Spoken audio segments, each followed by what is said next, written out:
안녕하세요. 에이다원입니다. 오늘 월요일 브리핑 시작하도록 하겠습니다. 오늘 체크해야 될 포인트는 딱 네 가지입니다. 미 해군 이란 화물선 납포로 호르무즈 봉쇄 위협이 다시 불거졌고요.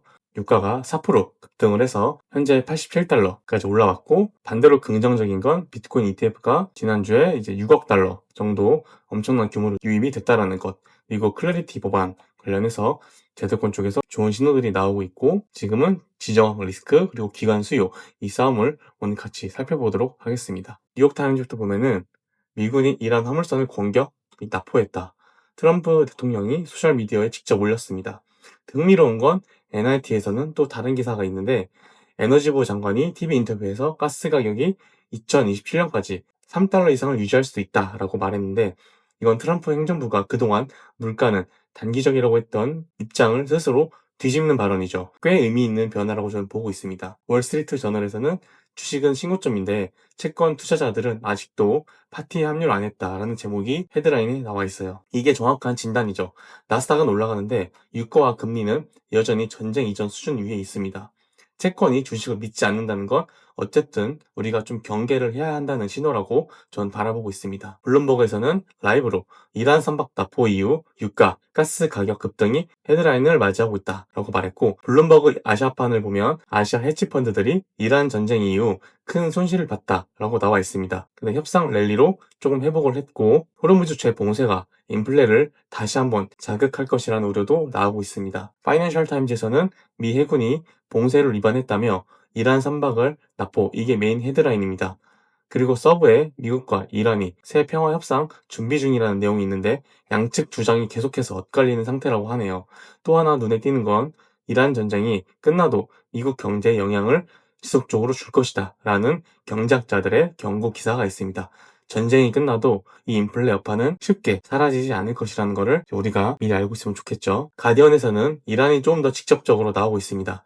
이란이 미국을 휴전 위반으로 고발하고 선박 납포에 보복하겠다고 위협한다는 헤드라인이죠.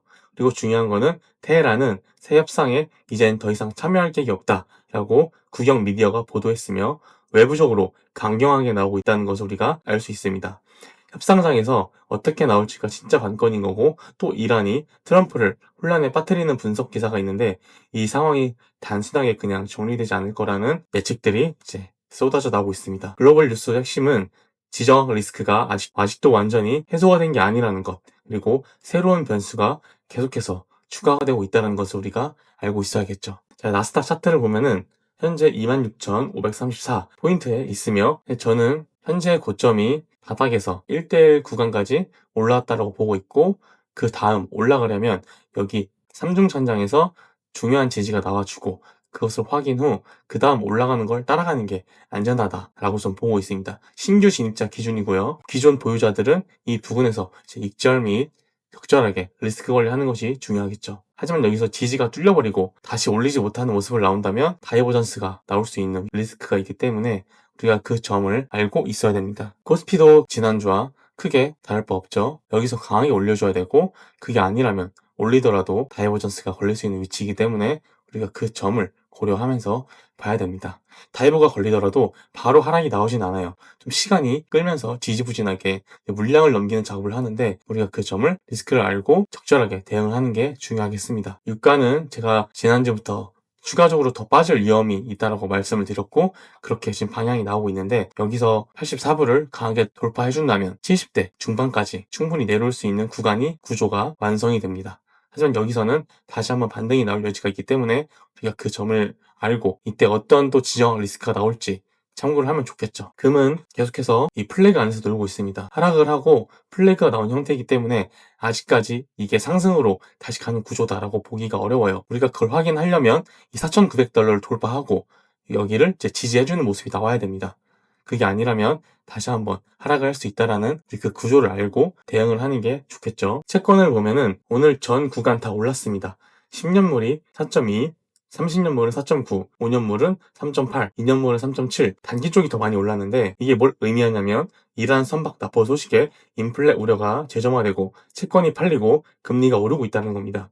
채권 금리가 오르면 주식이 부담을 받고 위험자산 전반에 단기적으로 부정적으로 흘러가겠죠. 달러 인덱스는 98.364에서 0.14% 올랐고, 단기 반등 중인데 차트를 보시면 0.382 구간까지 반등할 수 있는 구조로 갈 수 있고 여기에서 저항을 받고 내려오는 게 가장 좋겠지만 여기서 돌파해주면서 계속 올라간다라면 이제 다시 한번 우리가 리스크를 고려해야 되는 그 시점이 오겠죠. 달러가 떨어지면 원화가 강해지고 또 외국인들이 코스피를 더 살 이유가 생기기 때문에 추가적으로 크립토 쪽에서도 더 긍정적으로 흘러갈 수 있겠죠. 그렇기 때문에 내려가는 게 더 중요하겠습니다. 비트코인 온체인 쪽 흐름을 보면은 미체결 약정이 현재 계속해서 떨어지고 있습니다. 차트는 고점과 저점을 올리는데 미체결은 떨어진다. 이거는 신규 롱 유입이 아니라는 거죠.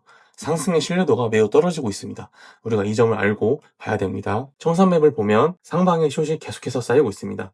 75,000, 76,000 이 사이에 계속해서 고 레버리지 숏 포지션들이 쌓이고 있고 이걸 뭘 의미하냐면 여기가 뚫리면 바로 스퀴즈가 나면서 고점을 한 번 더 올릴 수 있는 구조가 나옵니다. 그 구조가 진짜 상승의 유입인지 건강한 구조가 아닌지 실시간으로 체크를 해야 되겠죠. 펀딩비도 월요일 오전까지도 여전히 숏이 많다라고 볼 수 있습니다. 연료가 쌓여있다라고 볼 수 있는 거죠. CBD 차트를 보면은 갈색 고래는 최근에 매도를 많이 했고 보라색 고래는 계속해서 물량을 분산하고 있습니다. 그리고 빨간색 고래도 따라갔지만 다시 한번 리스크 관리를 하려는 모습을 보여주고 있고요. 중요한 거는 이 보라색 고래가 언제 던질지 모른다는 거, 그리고 이런 매수세가 유입이 됐는데도 불구하고 가격대가 크게 올라가지 못했다는 것, 그 점을 우리가 유의해서 좀 지켜보면 좋겠습니다. ETF를 보면은 4월 17일까지 순 유입이 6억 9,300달러, 우리 돈으로 9,300억 정도 되는데 엄청난 숫자로 많이 들어왔죠. 지난주까지는 기관들이 지정학 리스크가 있는 상황에서도 비트코인을 계속 샀지만 이번 주는 어떻게 보일지 모르죠. 꽤나 상황이 많이 바뀌었기 때문에. 그래서 오늘 월요일자, 이 월요일자는 내일 공개되기 때문에 월요일 흐름을 좀 더 자세하게 분석을 해보도록 하겠습니다. 크립토 뉴스를 살펴보면은 대통령 관련 좋은 소식들이 있습니다. 공화당 의원 셰리 빅스가 클레이트 액트 투표를 앞두고 블랙록 IBIT를 1억에서 2억 5천만 달러치를 매입을 했다라는 소식입니다. 이게 올해만 두 번째 매입인데 의원이 직접 산 거잖아요. 법안 통과를 믿는다는 시그널이죠.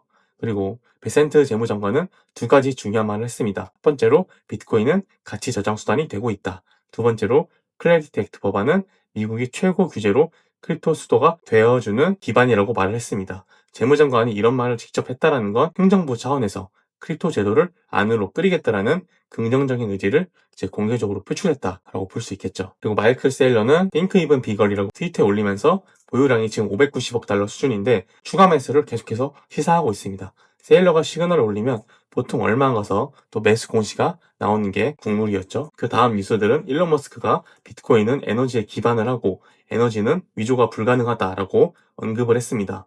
비트코인은 좋은 것이라고 트윗을 했으며 머스크가 이런 말을 올리면 또 단기적인 심리에 영향을 주고 있기 때문에 지켜볼 필요가 있습니다. 연준은 다음 주에 75억 8,700만 달러를 경제에 공급할 예정인데 엄청난 유동성이 시장에 들어오는 거라서 단기적으로 위험 자산의 우호적인 환경을 만들어줄 수 있습니다. 반면에 중국에서는 미국 국채를 수십억 달러씩 계속 팔고 있다는 소식이 들려오고 있습니다. 이게 미국 금리 상승 압력을 보여주고 있고 달러 약세 요인을 보여주고 있죠. 지정학적으로도 미중 관계 긴장을 보여주고 있습니다. 미국 비트코인 ETF에서 80% 이상이 코인베이스 하나에서 수탁이 되고 있다는 분석이 나오고 있습니다.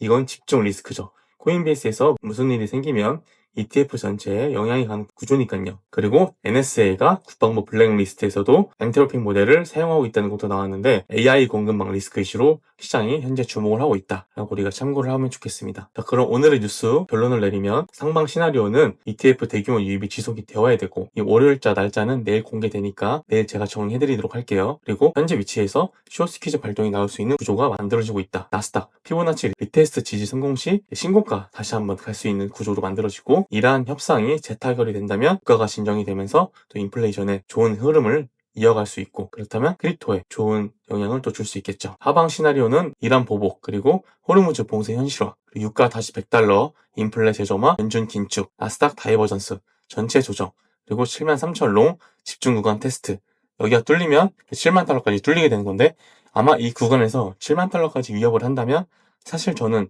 더 이상 지지받기가 어렵다고 보고 있습니다. 그런 근거들은 이따 저녁에 제가 기술적 분석 브리핑에서 추가적으로 설명을 드리도록 하겠습니다. 저는 지금 이 구간에서 오늘 월요일 분석을 해보면서 이 구간에서 현재 나스닥이나 코스피, 코인 모두 들어가기보다는 조금 더 방향이 확인된 다음 따라가는 전략이 더 맞다고 봐요.